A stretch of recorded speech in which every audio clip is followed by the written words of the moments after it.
আমি আরম্ভ করার আগে আরেকটি সাধুর কথা বলি। যোগ বশিষ্ঠের কথা যখন উঠল, তাকে আমি পেয়েছিলাম, তিনি আমাদের সঙ্গে সন্ন্যাসী নন, তিনি গঙ্গোত্রীতে ছিলেন, ব্রহ্মচারী মহারাজ, ব্রহ্ম চৈতন্য তার নাম ছিল।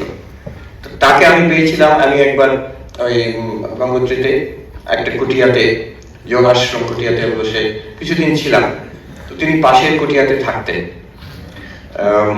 লম্বা চওড়া পাঞ্জাবি শরীর, আর সাদা আলকাল্লা পরে থাকতেন, এই লম্বা দাড়ি।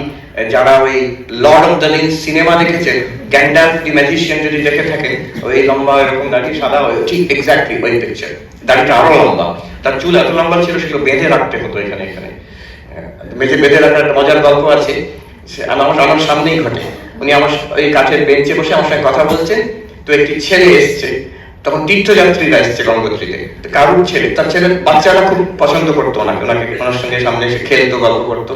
একদিন বাচ্চাটি, ছোট ছেলে দুষ্টু, এসে জিজ্ঞেস করছে হিন্দিতে যে ওই যে চুল বাঁধা আছে এরকম করে, সেটাও খুব ফ্যাসিনেটিং লেগেছে। इससे आप क्या करते हैं, पिंग पॉन्ग खेलते हैं? কি পিং পং খেলে ও হ্যাট ব্যাটা বলে পালিয়ে গেল।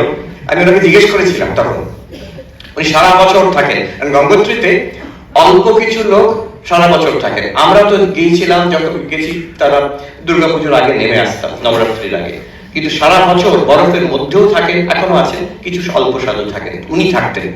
তো ওনাকে আমি জিজ্ঞেস করলাম, আচ্ছা মহারাজ, এই যে মহাত্মাজি, এই যে এখন লোকজন আসছে আপনার পরিচিত, তারপরে এইসব বাচ্চারা আসছে, খেলছে, আপনি আনন্দ করছেন, আমরাও আসছি, তারপরে যখন শীতের সময় চারিদিকে বরফ, একটা মানুষকেও কোথাও দেখা যায় না, আপনি 5-6 মাস ওইভাবে থাকেন বরফের মধ্যে। এই আমেরিকার মতন নয় যে ভীষণ ঠান্ডা বাইরে, ভেতরে কিন্তু কমফোর্টেবল, একদম হিটিং আছে, কোনো অসুবিধা নেই। মনে আছে গত বছর নিউ ইয়র্কের কোল্ডেস্ট আই হ্যাভ সিন, একদিন হয়ে গেছিল -25, কিন্তু ওরকম করার কিছু নেই, ভেতরে খুব কমফোর্টেবল, সোয়েটারও পরতে হয় না, আর বাইরে বরফ নেই, ঝলমলে রোদ, মনে হচ্ছে যে কি সুন্দর, বেরোলেই মরে যাবে। -25, কিন্তু গঙ্গোত্রী তো এরকম নয়, বাইরে যেমন ঠান্ডা, ভেতরেও তেমন, বিছানাতে ঢুকলে কম্বলের মধ্যেও তেমন ঠান্ডা। তো কাজে ওখানে আপনি এরকম থাকেন না, আপনার ডোন্ট ইউ ফিল লোনলি। তখন উনি সুন্দর কথা বলেছিলেন, मैं अब मजे में हूं और तब और भी मजे में रहता हूं।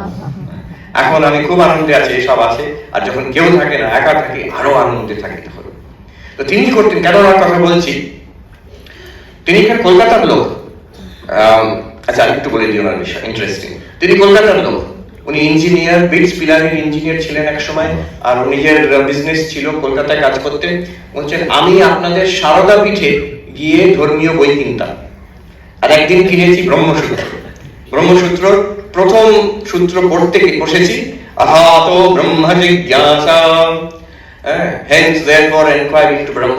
অত শব্দের মানে কি? সাধন চতুষ্টয় সম্পন্ন প্রমাদাধিকারী, সাধন চতুষ্টয় প্রাপ্ত হয়ে বিবেক, বৈরাগ্য, সমাগমাদি ষট সম্পত্তি, মুমুক্ষুত্ব লাভ করে তারপরে ব্রহ্ম জিজ্ঞাসা আরম্ভ হয়। উনি বলছেন, এইটা পড়ে আমার মাথা খারাপ হয়ে গেল। আমি ভাবলাম, আমার তো কোনো যোগ্যতা নেই, তাহলে এই জীবনে কি আমি ব্রহ্মজ্ঞান লাভ করতে পারবো না, ভগবান লাভ করতে পারবো না? বলে উনি বলছেন, আমি ঘর ছেড়ে বেরিয়ে পড়লাম। আমি পাগলের মতন হাঁটতাম, হাঁটতে হাঁটতে হিমালয়ের দিকে চললেন, আমাদের সেই হরিদ্বার হয়ে উত্তরকাশীতে এসে তিনি একটা হোমলেস ভিখিরির মতন, পাগলের মতন হয়ে গেছিলেন। বলছেন, একদিন আমি হেঁটে যাচ্ছি, লোকে ভিক্ষে দিত, সেটা খেতাম, আর কি ভাবছি আমার এখনো মনে নেই আর। কিন্তু একদিন দেখছি একটি আশ্রমের পাশ দিয়ে যাচ্ছি, আমার কানে ওখানে পড়ানো হচ্ছে বেদান্ত, কানে এলো অথাত ব্রহ্ম জিজ্ঞাসা। তখন আমার টনক নড়লো, ওখানে গিয়ে বসলুম, তখন ব্যাখ্যা চলছে, বেদান্তের ব্যাখ্যা, ব্রহ্মসূত্রের ব্যাখ্যা। আস্তে আস্তে আমার মন শান্ত হলো, প্রতিদিন গিয়ে ওই আশ্রমে বসে থাকতাম, ওই ব্রহ্মচৈতন্য আমাকে বলছে। তো সেই যিনি পড়াচ্ছিলেন, তারই আমি শিষ্য হলাম, তিনি আমাকে ব্রহ্মচর্য দিলেন, আমি ব্রহ্মচৈতন্য নাম হলো আমার। যতদিন আমার গুরুর শরীর ছিল আমি ছিলাম ওখানে। গুরু শরীর চলে যাওয়ার পরে আমি আর সন্ন্যাস নিইনি, এই ব্রহ্মচর্য অবস্থায় আমি গঙ্গোত্রীতে চলে এসেছি। এইভাবে সাধন ভোজন করে আমি শেষ জীবনটি কাটিয়ে দেবো, আমি খুব আনন্দে আছি।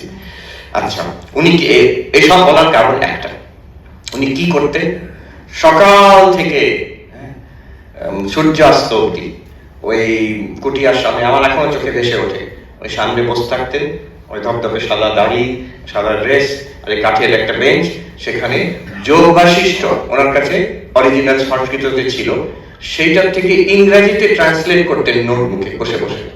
চারিদিকে পর্বত শৃঙ্খলা, তার মধ্যে গ্লেশিয়ার নেমে আসছে, তখন তো সামার টাইম, বরফ নেই ওখানে গঙ্গোত্রীতে। আর উনি ট্রান্সলেট সারাদিন ধরে ওই পড়ছেন যোগ বাশিষ্ঠ আর ট্রান্সলেট করে যাচ্ছেন, আর খাতার পর খাতা ভরে যাচ্ছে। আর তিনি ওটা কি হবে আমি শুনেছিলাম, উনি এটা প্রথমবার করছেন না, যে উনি এটা আগেও করেছেন, পুরো যোগ বাশিষ্ঠ ট্রান্সলেট করেছেন, হয়ে যাওয়ার পরে ওই সব খাতাগুলোকে নিয়ে গঙ্গায় ফেলে দিতেন, আবার প্রথম থেকে আরম্ভ করতেন। তার কারণ পাবলিকেশন করার নয়, ওনার মনটা এখানে রাখা। ওইটুকু বলে, আচ্ছা আরেকটা কথাও বলে দিই ওনার বিষয়ে, ভালো লাগবে শুনে। এই দোকানটা অদ্বৈতী মানুষ, আমরা একসঙ্গে ভিক্ষে করতে যেতাম অন্য ক্ষেত্রতে। তো উনি সন্ধ্যাবেলা যখন আমরা প্রবেশ করতাম, সূর্য তখন কোনো ইলেকট্রিসিটি ছিল না গঙ্গোত্রীতে, তো ঢুকে গেলে কোনো ফার্নিচারও নেই, ওই দুটো কম্বল মাটিতে, দুটো কম্বল গায়েতে, একটা কম্বল বালিশ, এই কম্বলই ছিল, প্রত্যেকটা কম্বলের বয়স আমার থেকে বেশি। আর সেই কাঠের একটা কুটিয়া হাট, পাশের হাটে উনি আছেন, কুটিয়াতে উনি আছেন। সন্ধ্যা হয়ে গেলে সূর্যাস্ত, ঢুকে গেছি, অন্ধকার, ঘুটঘুটে অন্ধকার, মানে চোখের সামনে হাত ঘোরালেও বোঝা যায় না যে কিছু দেখা যাচ্ছে না। মাঝে মাঝে ওই সোয়েটার থেকে ওই স্ট্যাটিক ইলেকট্রিসিটি চক করে মুক্ত, কখনো মানে ফ্ল্যাশ ইলেকট্রিসিটিতে, এছাড়া কোনো আলো নেই কিছু। আর আমি শুনতাম গঙ্গার স্রোতের আওয়াজ, তার থেকে ক্ষীণ গলায় শোনা যেত পাশের কুটিয়ার থেকে আওয়াজ আসছে, নারায়ণ নারায়ণ শ্রীমৎ নারায়ণ নারায়ণ, ঘন্টার পর ঘন্টা, যে সারাদিন অদ্বৈত অদ্বৈত অহম ব্রহ্মাস্মি করে কাটিয়ে দিল, সন্ধ্যেবেলাটা নারায়ণ নারায়ণ শ্রীমৎ নারায়ণ নারায়ণ করে ওই গভীর রাত্রি অব্দি চলতো, একটু একটু করে শোনা যেত। তো এই হলো যোগ বাশিষ্ঠের কথা। অত বড় আমরা না পেলেও এই বইটা পড়তে পারি, যোগ বাশিষ্ঠ সার। আজকে যেটা আমি করব, এর থেকে আই টেক ওয়ান ভার্স, একটি শ্লোক, আর সেটাকে আমরা পড়ে সেটাকে একটু বোঝার চেষ্টা করব।